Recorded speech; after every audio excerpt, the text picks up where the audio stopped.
Elon Musk, the billionaire who created Tesla, SpaceX, and others, once said that formal education and learning from school are like downloading data into your brain, which can be bad because you're not so sure what you downloaded are going to be useful to you.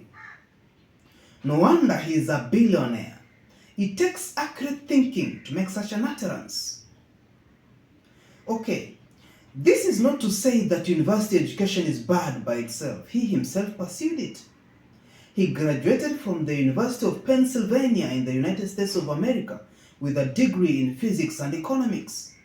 Later, he enrolled himself at the Stanford University to study physics, but dropped out within 2 days when he decided that the future would depend on the internet and not academic degrees.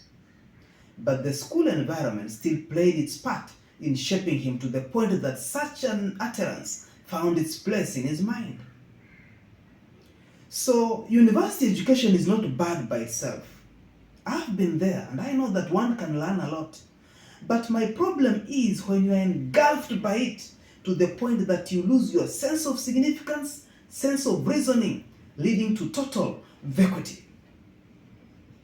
Albert Einstein wisely said that insanity is doing the same thing over and over again and expecting different results. You already see that it's overcrowded at the top and you're still climbing the ladder of just obtaining papers. Can't we live our lives differently, perhaps making a paradigm shift to pursue purpose, significance, value, originality, uniqueness, even if it is in our own small ways? I'm looking at it this way. This is the year 2024. What challenges are we facing? The most notable one is unemployment. It even seems to be the case for prestigious professions like doctor, engineer, lawyer, that the opportunities are dwindling by the day.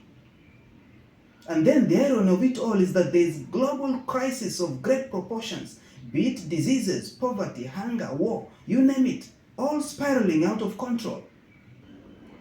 So then, you will be left to wonder, what is it that we are lacking as a people that end up making us miserable, hopeless, and depressed? Yet Jack Ma said that opportunity lies where people complain. My answer to that? Purpose. The reason for which something is done, is created, or for which it exists. And this is the reason as to why I captured these two schools of thought. Those who dropped out of school or university, and those who completed their university education or school, with the common denominator being purpose and timing as clearly depicted by Martin Luther King Jr. and Napoleon Hill. All successful people had to drop out and drop in, my concept of describing the changeover done by successful people. Look at this illustration and listen to my description in relation to that. The first ladder is where it all begins for all of us and is highly involved with schooling.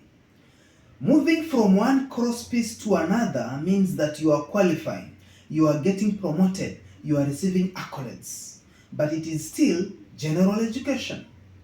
Here, you are mostly working on hard skills, and the highest honor you can be conferred is a PhD. The motivation to participate in climbing this ladder is largely extrinsic, and the ladder is overcrowded at the top. To climb this ladder, you need a map.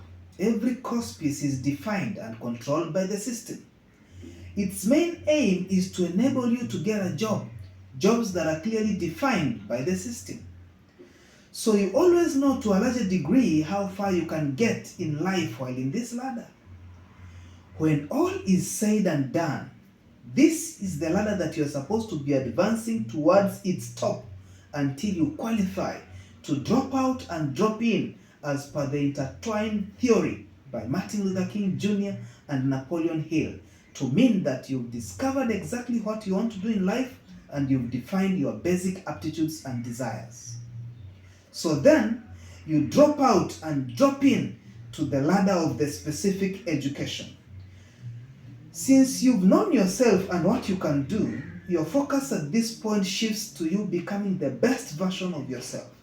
Here, you are very specific on what content to read and who to listen to. So many aspects of your life will change. Your life will become narrow since you will be the only one climbing this ladder. And remember, it's empty at the top. Here, the motivation is intrinsic. You are becoming, and to a larger degree, you are working on your soft skills. You are reducing yourself to your first name. And this is because when you get to the top, you'll be known for something. To move up the cross pieces, the only thing you need is a compass to ensure that you maintain your true north as you step into the uncharted territories. At this ladder, you are pursuing purpose, originality, significance, and to be valuable to the world. And this is in line with this statement that I learned listening to successful people. You don't get paid for what you know. You get paid for what you do with what you know. So I have captured these two schools of thought deliberately, and I tend to call them schools of thought for a reason. These two experiences do not see eye to eye in my country, Kenya.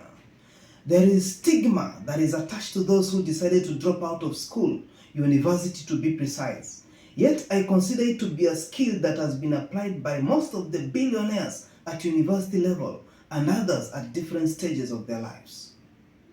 And that is why I need to take into consideration that there is a distinction between merely dropping out and dropping out to drop in that I consider a skill.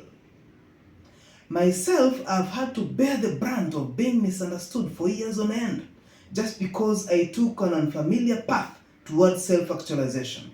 But then, this begs the question of who an educated person is. Well, let's answer it. I'm going to consider two viewpoints.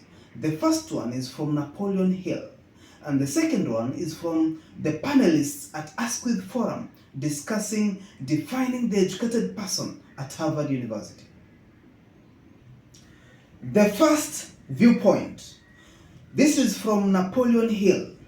I've picked 4 statements in his book Think and Grow Rich. The first one is in relation to the educational systems. The missing link in all systems of education is that educational institutions fail to teach their students how to organize and use their knowledge once they have acquired it. The second statement, this is in relation to Henry Ford. Many people believe that since Henry Ford had little schooling, he wasn't a man of education. And who is Henry Ford? I had to find out. An American industrialist and business magnate, founder of the Ford Motor Company, credited for changing the way of life of many people with his vision to make owning a car both practical and affordable. He set the standard. And what is his educational background? He finished 8th grade at one-room school, Springwells Middle School. Never attended high school. Third statement, the meaning of education. Education comes from the Greek word eduko, which means to induce, to train, to bring out, to develop from within, and went on to emphasize that that only happens when people don't just follow leaders, but also begin to realize the true strength of their own. Fourth statement, his description of who an educated person is.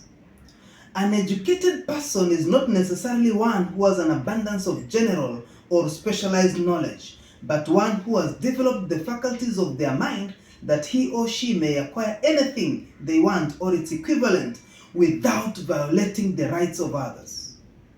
Any person is educated who knows where to get the knowledge when they need it and how to organize that knowledge into definite plans of action. Wow. Now I can even begin to understand why he said that there is no scarcity of opportunity, there is only a shortage of imagination.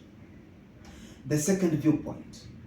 The panelists at Asquith Forum discussing defining the educated person, a forum that was co-sponsored by the Advanced Leadership Initiative at Harvard University, written by Jill Anderson.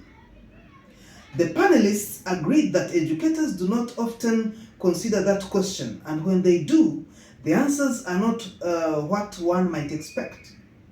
We don't craft our schools around this question, one of them said.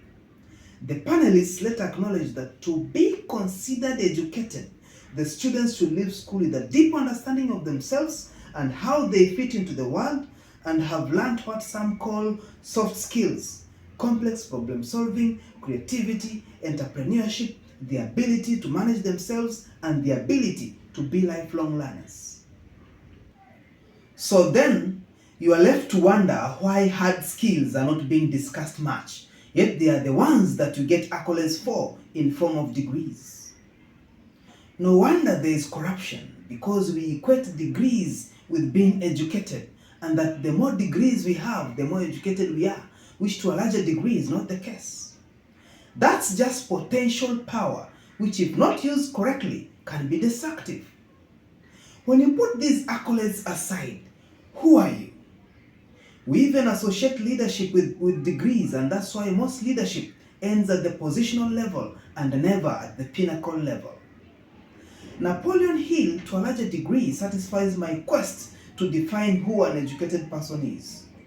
One who has developed the faculties of their mind, that he or she may acquire anything that they want or its equivalent without violating the rights of others. You can even begin to understand why Albert Einstein said that education is what remains after one has forgotten what one has learned in school. That's a profound statement whose meaning you cannot substantiate if you're an average person. So when I say that the common denominator between those who dropped out of school and those who completed their university education is just a matter of purpose and timing, I know exactly what I'm talking about. We are all looking for the common end, which is success, but the principles of success are the same, irrespective of our individual circumstances.